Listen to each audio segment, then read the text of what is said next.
आज आपल्या स्नेही अनुजा बाळासाहेब खरात राऊत मॅडम यांचा आज वाढदिवस. जोरदार टाळ्या आपण त्यांना सर्वप्रथम शुभेच्छा देऊयात. एक उपक्रम शिक्षिका, एक कृतीशील शिक्षिका, एक आदर्श विद्यार्थीप्रिय शिक्षिका म्हणून त्यांची खाती आम्ही अनेक वर्षापासून बघत आहोत. ज्या ज्या शाळेवर गेल्या त्या शाळेवर त्यांनी विद्यार्थ्यांना सोबत घेऊन खूप चांगले उपक्रम त्या ठिकाणी राबवलेले आहेत. एक प्रेरणादायी उपक्रम त्यांचे प्रत्येक शाळेवर असतात. अलीकडच्या काळामध्ये आमच्या बाजूला संलग्न शाळा पात्रेवाडी एका केंद्रामध्ये आल्यानंतर अधूनमधून त्यांचे उपक्रम बघण्याचा आम्हाला योग आला. मॅडम नेहमी सतत विद्यार्थ्यांमध्ये रममान असतात. सातत्यानं कृतीशीलमध्ये त्यांचे वेगवेगळे प्रयोग, मुलांमध्ये वेगवेगळ्या ॲक्टिव्हिटी, आणि मला वाटतं याच्यापेक्षा मोठं प्रारब्ध पुण्य नाही. एका चांगल्या कुटुंबातील, खानदानी कुटुंबातील मॅडमचा एक मोठा वारसा त्यांच्या वडिलांकडून परिवाराला आहे. आणि नक्कीच आदरणीय माननीय मुख्य जालना जिल्ह्याचे माध्यमिकचे शिक्षणाधिकारी बाळासाहेब खरात यांचे सुद्धा ते सुविधे पत्नी आहेत. परंतु एवढं सगळं असताना त्यांचे पाय मात्र नेहमी जमिनीशी घट्ट आहेत.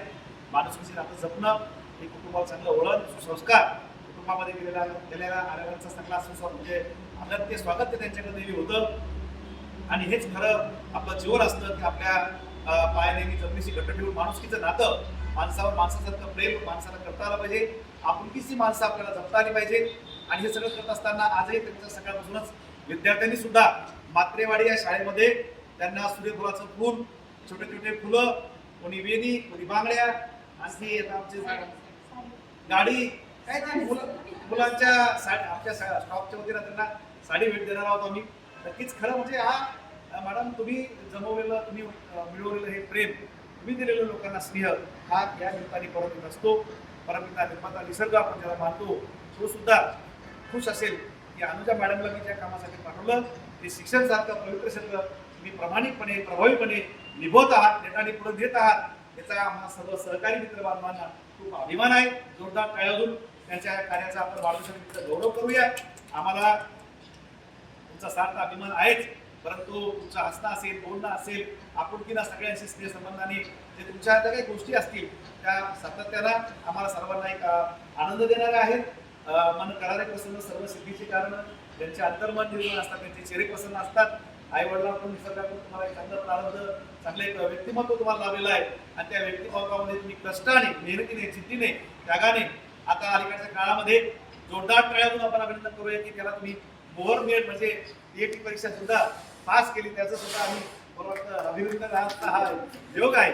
आणि आजचा हा योग तुम्ही घडून आणला, आम्हाला चांगल्या हॉटेलमध्ये बोलवलं, बोलून देत आहे. हे पण लहान बोलायचं आहे की आपला वाढदिवस साजरा करताना मॅडम हे पण आता की कसं होतं मॅडम की एकट्यापेक्षा आपण सोबत जर आपले सहकारी, नेहमीचे सहकारी असलं तर जरा मैत्रीचा कट्टा आणखी रंगून येतो. तर मला सुद्धा आपण सहभागी करून घेतलं. मोरे सर 8 दिवसापूर्वी मला म्हणलं की आपल्याला आहे फोन आला मॅडम टीएटी परीक्षा पास होऊन होतं नाही. आमच्या शाळेतली सुद्धा मॅडम पत्न्या मॅडम तर अगोदर पास झालेल्या आहेत. वनिता मॅडम आणि मोरे सर आणि गंगा मॅडम ह्या सुद्धा परीक्षा पास होऊन या ठिकाणी आपले सर्वच सहकारी बांधव पास झाले. त्यामुळे मला फॉर्म भरणं आणि परीक्षा पास होणे असं मला वाटायला लागलं. आमच्या स्टॉपमध्ये मॅडम मोरे सर अमोल व्यक्तिमत्व म्हणून सर्वसाधारण, गंगा मॅडम थोडा बोलतात, आमच्या वनिता मॅडम आणि पत्न्या मॅडम सुद्धा आपल्याशी इथं करतीलच.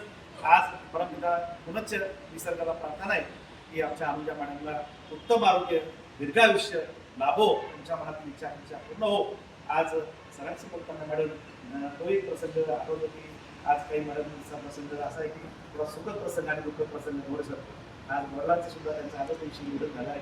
आणि त्यामुळं ते पुण्यस्मरण आणि मॅडमचा वाढदिवस हे एकाच कंबोराच्या 2 बाजू आहे.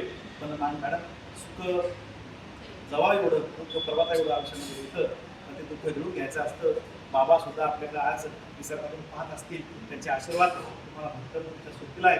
तुमच्या कार्यामध्ये, तुमच्या वागण्यामध्ये, तुमच्या बोलण्यामध्ये, तुमच्या कुटुंबातल्या सगळ्या गोष्टी ते बरोबर तुम्ही दिसून येतात. नक्कीच त्यांचे ब्लेसिंग असतात. ते सदैव आपल्यासोबत, आपल्या डोक्याभोवती एक वलय म्हणून ते फिरत असतं. आणि आज बाळासाहेब खरात साहेब सुद्धा त्या ठिकाणी असतात. आणखी आमचा आनंद दूर झाला असतात. परंतु असो, त्यांच्या मागे खूप मोठा तालुका जिल्ह्याचा कारभार आहे आणि ते एका आपल्याच कुटुंबामध्ये या निमित्ताने गेलेले आहेत. मी आपल्या सगळ्या राजवाडी स्टॉपच्या वतीनं आपल्याला म्हणून शुभेच्छा देतो. Happy birthday.